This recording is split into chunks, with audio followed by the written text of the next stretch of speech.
If you're tired of waking up unmotivated, it is time you download the Mindset Daily Motivation app and start your day with new motivational alarms. Let's go! Stop waiting for life to be easy. Stop hoping for somebody to save you. Face some hard facts and you could have an incredible life. You can just do it anyway. You can do it tired. You can do it with no self-belief. You can do it when you don't want to. You can do it when you think it's not going to work. You can just do things. Do it sad, do it lonely, do it without a role model. Because if you're waiting for somebody to come along and give you that helping hand, sometimes you're going to be waiting too long. Every morning I woke up, I had a real conversation with that dirty mirror. And every day, the same answer came back to me. Do you want to be on your deathbed knowing that you could, but you didn't? A lot of people wait for perfect conditions to start, but don't realize that starting is the perfect condition. Waiting to begin never got anyone anywhere. Even if it's not your fault, it's still your responsibility. No one's coming to save you. Nobody. You are it. The life you want, you are it. You can say something's not my fault and still say I'm gonna own it and I'm gonna work on dealing with this because it's mine to deal with. It was like the truest realization that no one is coming. It's a becoming of what your habits are. It's, hey, if you really are wanting to take on this journey and become, someone that is taking charge and learning about things, it comes down to your mindset. It's about what you're consuming. It's about what you're doing with your mind. If you want to make a change, it starts with what direction is my mind going? Am I getting distracted all the time by social media and stuff like that? Am I wanting to do things at a high level, but I'm not taking the steps to actually learn about that? Identity and values drive behavior. So if you want to make a change, you have to change your vision of who you are. You have to begin telling yourself a different narrative. And the narrative you tell yourself about yourself is everything. And if you tell yourself that you're a scared, undereducated kid from Tacoma whose family has never accomplished anything, let me tell you what you will become. A scared, undereducated kid from Tacoma who never accomplishes anything, because that's what you believe. You tell yourself that story enough and it will become real. But on the flip side, you could tell yourself a story of you're a learner. You learn faster than most people. You're willing to put in more work than most people. You're willing to read more books than most people. You're willing to spend an inhuman amount of time every day improving your mind simply by getting new ideas into the system. And once I switched my narrative to being the learner, it didn't matter where I started, it only mattered where I was trying to go. And as long as I had that clarity, then I could execute because I believed I could do anything I set my mind to without limitation. Everybody knows they learned, and they are not more intelligent than you, so you can learn it too. So the more I realized this is my journey, it was you. So you better figure out who the you are on this journey. But you first have to figure out you, because a lot of people die with a lot of untapped potential because they're trying to be somebody that they're not.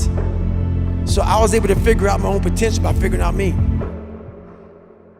No one's coming. No one. No one's coming to push you. No one's coming to tell you to turn the TV off. No one's coming to tell you to get out the door and exercise. Nobody's coming to tell you to apply for that job that you've always dreamt about. Nobody's coming to write the business plan for you.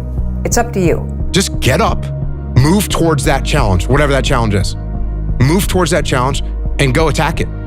And you may be successful and you may not be successful, but you will be better. When every boy realizes no one's coming to save him, and that's when he becomes a man. And some boys never get there and stay children forever. Nobody cares about you. And I mean that in the most positive, optimistic, inspiring, motivating way. You think that everybody's paying attention. And because of that, it kind of controls how you think. And the reality is nobody gives a shit. Everybody is so focused on themselves in this world. Nobody has time for you. Look around you. There was no fucking team. It was you. There was no weight loss program or mom and dad waking you up saying you can do it, you can be better, trying to build belief. You built belief when you had nothing. I found myself in a place that I just never envisioned I would be. I would wake up every morning just pinned to the bed with anxiety. And I became somebody that I barely recognized. And you know, the thing that's interesting about being stuck in life is that the fact is, you know what you need to do. That's the easy part. It's the how. How the do you make yourself do what you need to do? When you are scared or overwhelmed or anxious or hopeless or depressed or any of the stuff that happens to you as a human. That's the $100 million question. And because you're only ever going to do the things that you feel like doing right now or that feel good right now, unless you understand that you've got to parent yourself, you got to push yourself, you're not going to make your dreams come true. You're just not. We're not wired that way. You weren't born that way, you weren't that way when you were growing up, and you're certainly not that way as an adult. And there's a tremendous amount of liberation that comes when you accept the fact that you're always going to need to give yourself a push. We don't want to be left alone by ourselves with ourselves. So we come in and we sit down and we get on our phone, or we turn on the TV, or we go wherever, we do whatever, because we don't want to face the reality of being by ourselves with ourselves. Start making yourself a companion that you're comfortable with, and become comfortable in your own skin. I've trained 99% of my life alone. No one pat me on the back. I did all of the work alone. And while I'm still hard on myself, I know what I did. You know, if you're going to create anything of value in this life, you're going to, even if it's with other people, you're going to have to be willing to be on your own for a bit, to forage on your own, to take walks alone. I just have bad news for everybody. Nobody cares that you don't have time to practice. Nobody cares that you didn't grow up with money. Nobody cares that you came from a bad neighborhood. Nobody cares about your problems. Stop with the pity party. Stop feeling sorry for yourself. And remember, no one is going to save you but you. Save yourself. It seems like my version of personal development requires me to fall into a hole or dig one, and then I realize nobody's coming to rescue me, and if I want to get out of the hole, I'm going to need to build a frickin' ladder. It doesn't sound good to say that you're in control, that nobody's coming to save you, but that's what works. And so if you take Kobe Bryant's advice, which is that boos don't block dunks, and the idea that you can get so good at something that people can't stop you from succeeding. And I promise you, every single person who wants to do something with their life and has done something with their life has gone through the exact chapter that you're going through. And it's the lonely chapter. It's the chapter where you don't fit in with your own friends, but you don't have the outcomes yet to fit into a new group of friends. And you're going through this and you're like, is this even worth it? Because you have no signs of success. But if there's anything that you can take away from what we're saying right now, is that the sign of success is the hate that you get along the way. First of all, nobody is coming. I mean, if you've been sitting around waiting for somebody to discover you, to pick you, to save you, to rescue you, to give you your shot, it's not happening. Like, at some point, you got to wake up and realize when you're 18 and you're out of that house, you have to parent yourself. Your life is your responsibility. No one is going to save you. We can't do this for you. This journey predominantly must come from you. It's not what other people think. It's your life. But if it's your life, you got to be willing to pay the price. There are going to be seasons in your life where nobody is coming. Nobody's coming to support you. Nobody's coming to help you. Nobody's coming to save you. No one is coming to rescue you. You got to pull yourself out of the pit of misery and put the work in. Everything about it is accountability. Everything about it is self-discipline. Everything about it is no one's gonna save you. No one's gonna come out of the woods and say, hey, I got your back, man. I wanna take you from all this shit. I gotta do it all on my own now, you know? But that's the truth. I had to do it on my own, you know? Just like he did. You gotta do it on your own. Sometimes you just have to have the ability to save yourself. I'm not gonna say it was easy, because it wasn't, but I had to learn it. You have to take your own responsibility. No one's going to save you. You have to do it. You got to learn to pick yourself up on your own. A lot of times these fights and these battles, you got to be your own coach. You got to be your own motivator. You got a long journey ahead of you, because you're going to find out that while your dad did a lot of shit to you, you're going to have to make it on your own. You have to look at your own life and you have to realize, okay, You either have to change yourself or you got to make everybody else wrong. You got to look at your own life and go, what do I need to change so I can be successful? And people don't want to do that. It's easier to try to make the other person wrong. I mean, really, because I don't care about being solitary. I don't care about being on my own. I don't care about taking risks, because for a very long time I was, in any case, on my own, and everything was a risk. Going to school was a risk, or going out for lunch was a risk, or whatever. People struggle to do things alone. And the path of the exceptional person is one of an exception, which means that you are not with other people. And rather than fighting that or bemoaning it, see it as an indicator that you're on the right path. Because if everyone else were cheering you on, then it means you're not in the right place, because it means you're just like everyone else, and that's not where you want to be. You have to be alone in a very dark place in your mind to think about what is important to you. So you're going to feel the pain of being ostracized from the group of friends that you used to have, but you're stuck in this messy middle where you haven't yet worked out who you are on the other side of this.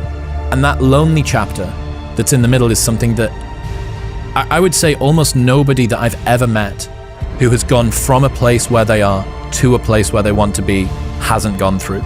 You have to make that start. You have to separate yourself from the pack. You have to be willing to spend time with yourself. You have to sacrifice. I knew that no one was coming back to help me. No one was going to miracle me to be somebody special. All my situations were on me now, and solely on me. It's close to 3 in the morning right now.